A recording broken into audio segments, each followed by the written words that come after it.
যেভাবে পেনাল্টিটা মিস করেন তা কিন্তু একেবারেই কহতব্য নয়, এবং এরপরে অ্যাডিসন থকচম দূরপাল্লার শট অল্পের জন্য লক্ষ্যভ্রষ্ট, এবং তারপরে রাহুল ভিপি টপ কর্নারে রাখার চেষ্টায় ছিলেন, এক্ষেত্রে পাড়ে লেগে প্রতিহত হয় সজল বাগ।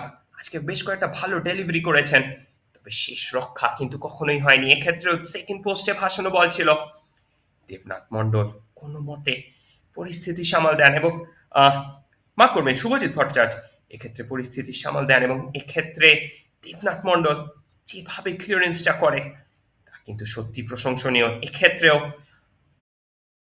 রশিদের ফেক এবং দূরপাল্লার শট হাজরার এক্ষেত্রে উপর দিয়ে চলে যায়, এবং এরই সাথে সাথে আজকে ম্যাচে ম্যান অফ দ্য ম্যাচ দলের 8 নম্বর জার্সি পরিহিত Deban Hazra. Full time score United Kolkata 1 Mohammedan